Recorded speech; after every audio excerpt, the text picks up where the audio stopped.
Bonjour madame, monsieur et bienvenue à ce nouveau numéro qui démêle le vrai du faux. Aujourd'hui, nous nous intéressons au titre honorifique Excellence. On les appelle Excellence Monsieur le ministre de la Santé, Excellence Monsieur le ministre de la Communication, Excellence Monsieur le préfet, Excellence Monsieur le maire. Au fait, qui a droit à ce titre honorifique?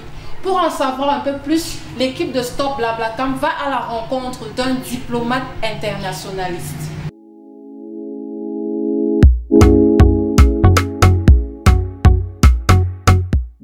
Cette question trouve tout son intérêt au regard des abus constatés, l'usage abusif du terme excellence dans la pratique camerounaise.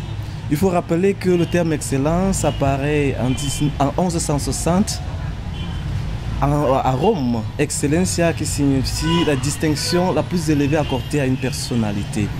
Et ce vocable, ce prédicat honorifique est attribué exclusivement dans deux cadres.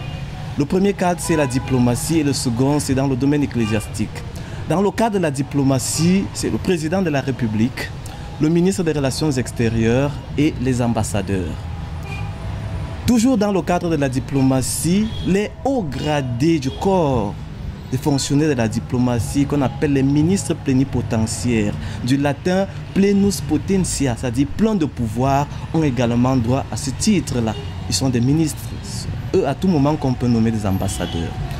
Dans le domaine ecclésiastique, c'est exclusivement l'évêque et l'archevêque qui ont droit au titre d'excellence.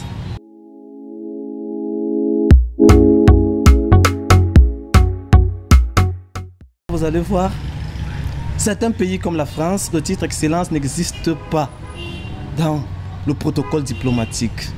Ça n'existe pas. On dit monsieur le président de la République, on dit le président Emmanuel Macron.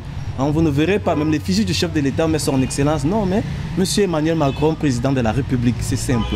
Aux États-Unis, c'est la même chose. En Grande-Bretagne, oui, c'est Sa Majesté est là. Le Premier ministre même a droit au titre de très honorable.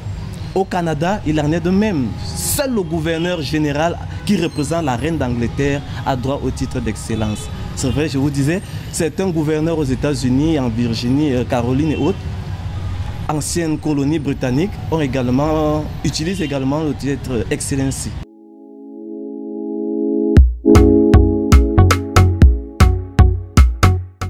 Je voudrais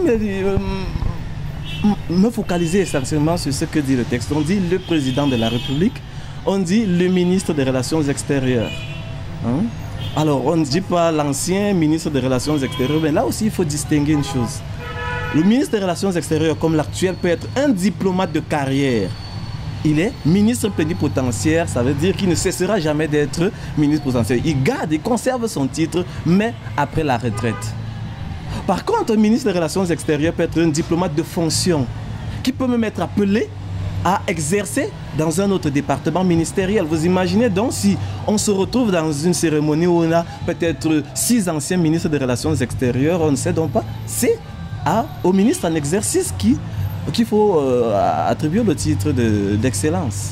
Voilà madame, monsieur, comme l'a précisé monsieur Aman, le titre Excellence n'est réservé qu'à certaines personnalités diplomatiques et ecclésiastiques. Retrouvons-nous pour un prochain numéro de fact-checking sur stopblablacar.com.